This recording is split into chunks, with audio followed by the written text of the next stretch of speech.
Welcome to Grumpy Young Guy Reviews. The Grumpy Guy, well, that's me. Today we're going to show you how you can turn your Nissan LEAF into a Tesla Model S or X.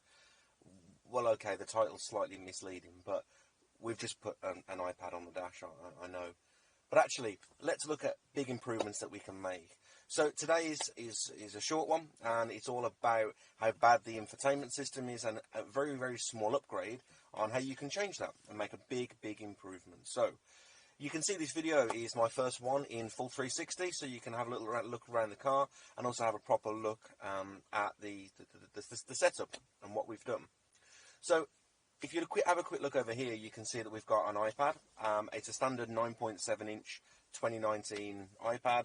There's nothing special about it. And we're currently in split view mode. Now, for me, the one bad thing about the infotainment system is this factory fit one. The touch isn't particularly good. Even when you're using CarPlay or Android Auto, with Google Maps, you can't twist and drag. I was lucky enough to go out in a Tesla P100D not that long ago. And that big touchscreen is wonderful. It's multi-capacitive touch, so you can twist the map. It works really, really nice. And I get back in my LEAF, and I'm presented with this pretty disappointing, rather 90s-looking feel to the system. So I decided, actually, let's see what we can do about that. So we've put our iPad on here. It's simply attached on magnets. So you can see I can disconnect that, and I can just twist and let go. And you can see it's on two simple bullet magnets. If I want to put it back, I simply offer it up and it clicks on. It's really strong, it's going absolutely nowhere. And then we can simply reattach the power supply.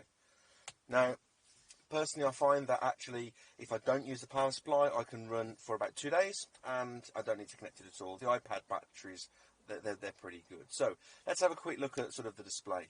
So at the moment you'll see we're in split view mode. So here we've got maps and navigation, and this side we've got music. So because I do this, I generally don't use the vehicle's display. It's connected via Bluetooth. This is just for power only. And one reason we did this is because the iPad display is so good, the touch is so good. So if you can see from the map side, we can twist and pinch, zoom, twist round. It works really, really good. Let's just bring us back to where we were before. It works an absolute treat, it really, really does. So on this side we're running music, so I can flick it down, I can look at my playlist. We're running Oasis at the moment. I can click it, I can change tracks. It all works really, really nice. The touch is good, and it gives a much more premium feel. Now, from a look perspective, it might not see it on that camera, but from my viewing angle here, there is no restriction to the road at all. My viewing angle goes out, and this sits below the line of the wipers and the edge of the dash, so it's no good. For those that own a Nissan LEAF, the worst thing about the visibility is this thing. It is badly positioned. It blocks out a lot of vision. Really, it should be back another, I don't know, 20 centimetres further back, and it should sit much, much further back because it blocks out a lot. Sometimes you'll get to a junction, you'll have to sort of duck and look round. So, iPad's connected over Bluetooth. The Nissan LEAF accepts multiple Bluetooth connections, so currently both my phone and the iPad are connected, and when I get in the car they both just automatically connect and then sort of start playing. Now with the split screen, you are restricted what apps you can have because many apps don't even support split screen yet. My two favourite apps I use within the car are Spotify and Google Maps. Unfortunately, neither of which support split view. So at the moment here, navigation-wise, we're running Cygic. Apple Maps supports split screen. I chose Cygic because of a few things. It's fully offline. Some of the route choices are they're not the greatest. They're not as good as Google Maps. The search functionality isn't as good as Google Maps, but Google Maps doesn't support split screen. So I thought let's have a look at what other options that we've got. So at the moment, it's downloaded the map offline for the UK, Ireland, so that's all offline. It's got traffic on it as well, so that's what uses your data connection. So this iPad is the version with a SIM card.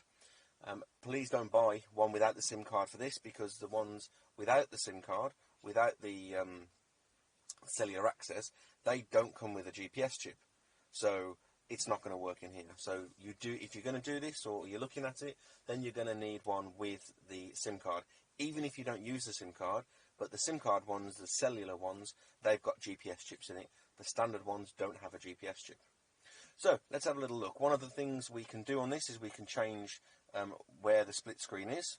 So if you're using navigation light, you can have a slightly bigger navigation and a slightly smaller music there. Now, a really nice feature about this is that if I just get rid of the music for a moment, is that you can see there's a little record icon here. And that's because as part of this, I think it was a $3.99 upgrade, it's a Dashcam as well. So whenever this is on, it automatically begins recording on 1-minute loops.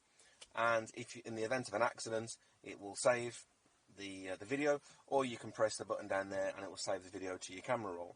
So I know there's a little bit of a dashboard in it here, but if you're not going to have a Dashcam, or you don't want the hassle of fitting one, this is a really great alternative. So let's just bring the audios back in, and we'll move it over back to where I tend to have it, which is kind of in the middle. You can go the other way if you want as well. It's kind of up to you. Split screen for me, right down the middle, works really, really well. So music-wise, I love Spotify. Unfortunately, Spotify doesn't support split screen, which is a big mistake. I've put some feedback in. If anybody else wants to put any feedback in, that would be really good too. So at the moment, I signed up for a 3-month trial of Apple Music. I personally like Spotify. I like the way that it works. I like the interface, but it kind of doesn't support it. So we're stuck with Apple Music. I think there might be a few others, but this works well for us. That works well for me, anyway. So I love it. It works great. Any audio playing just comes straight through. It does take around about 10 to 15 seconds to connect.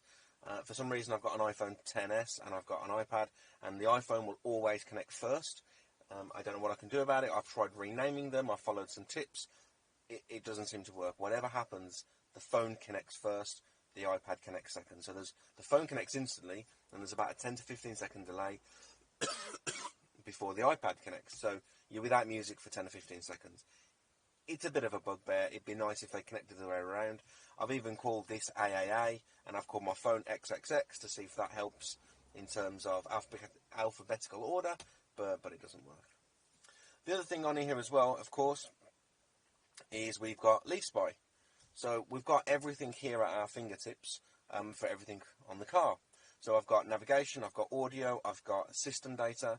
So you can see at the moment I'm at 60% charge. I've got 90 miles to go before I hit my 5% battery. Excuse my phone. Let's have a quick look. Where are we at?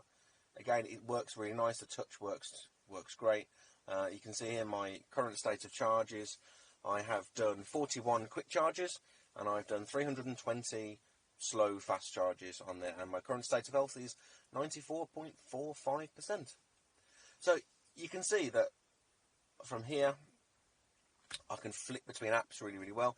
Generally I have those on all the time, but it kind of provides a really good, simple interface. Actually something Nissan probably should have done, considering how quite inexpensive it is to do. But yeah, so if you've got any questions, feel free to comment below. Don't forget to like and subscribe, and I'll catch you on the next video.